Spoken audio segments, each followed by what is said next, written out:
I remember doing a $1 million deal where this builder that I know, he had never had a house come under value for the price that he was asking. And I remember telling him in the beginning, you should probably get an appraisal, just so you understand where the market's at if you don't believe me. But, this is a guy with 20 plus years of experience. I know what I'm doing. Mm-hmm. You know what I mean? Okay, cool. You know what I mean? But it just made sense to protect your investment before you overbuild this property that you may not get the value you think you're asking for. So I remember specifically when we got the appraisal done, I actually paid for it. I was like, I'm gonna pay for it just so you know. Wow. What you're gonna be dealing with.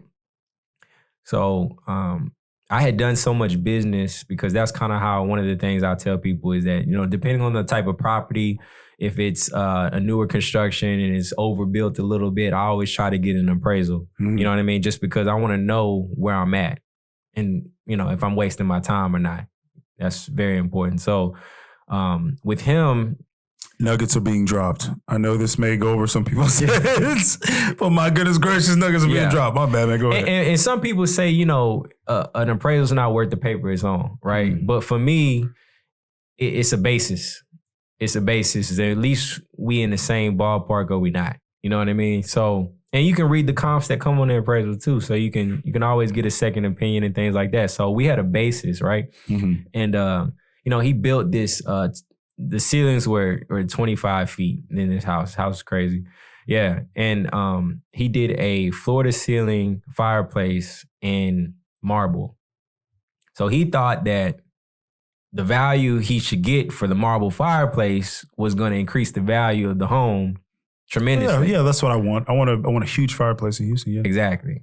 But what he didn't realize is that he was the only house in that neighborhood that had marble fireplaces. So no comps.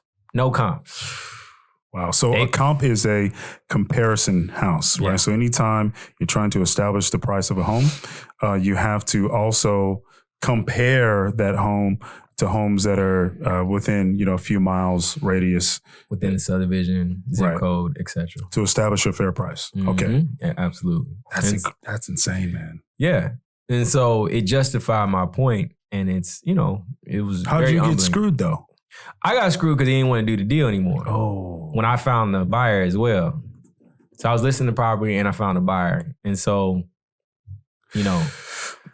So in that, tell me a couple of things. Because when you're in college, right, a lot of people come out of college and they have consulting jobs. They have sales jobs. They have a job that they're in a place to provide some sort of, I'm not going to even put air quotes around expert opinion, because if you spend enough time doing something very, very specific, let's say real estate, if I've spent the last 3 years and from sun up to sundown, all I've done is analyze deals, looked at projects, selected teams, architects, engineers, spent time with building relationships with those people, understood all of the technicalities and the ins and outs.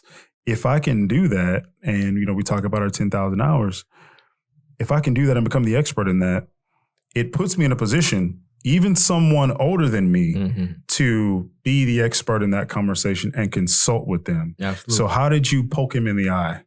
Like, how did that conversation go? Was it well received? No, it wasn't, because it never was, from even when I suggested it, because, it all comes down to, character and, where you are with integrity and who you are as a person, how you receive information. This is a guy that, will listen, he'll hear you. That don't mean he's listening, right?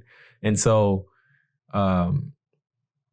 me telling him the suggestion of getting an appraisal and him not wanting to spend the money on it, told me right then I already knew what to expect. How much is an appraisal? I mean, this particular appraisal was like $1,000. Okay. Right. Okay. Based on the house size. So, it didn't cost that much, but it was worth the investment and the house wasn't done being built.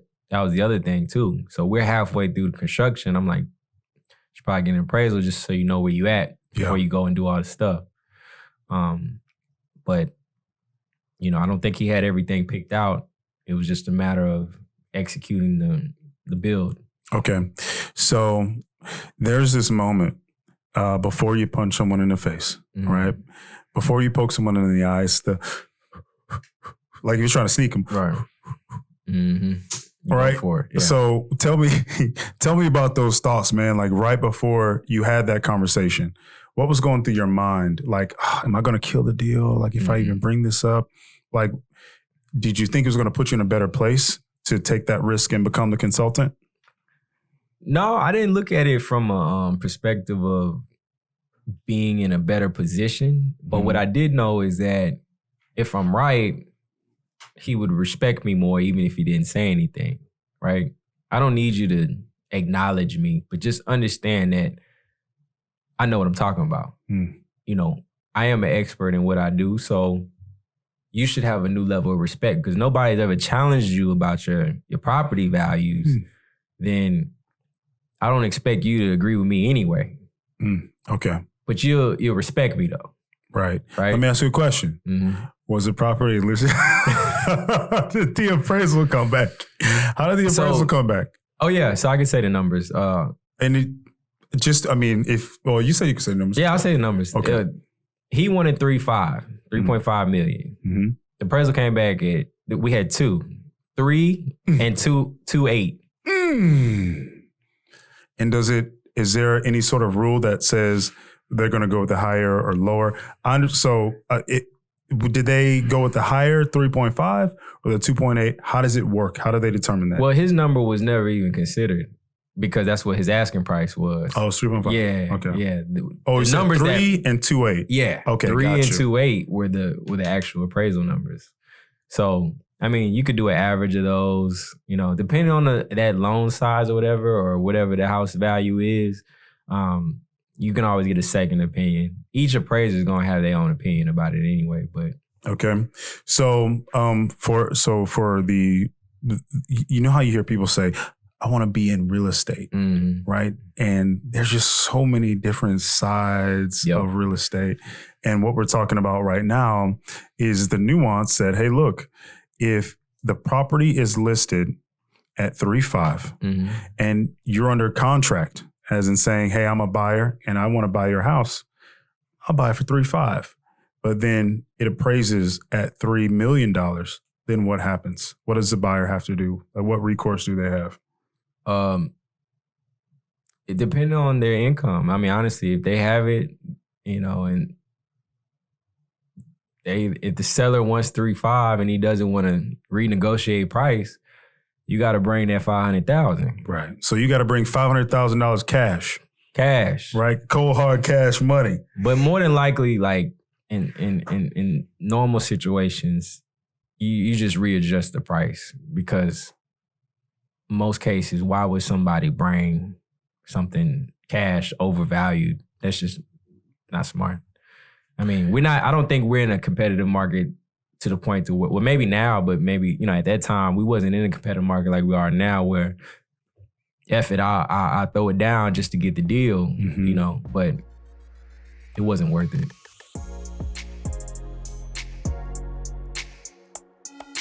So if you enjoyed this short segment of the podcast, here's another short segment to watch if you click right here. Or if you want to watch the entire podcast, click over here.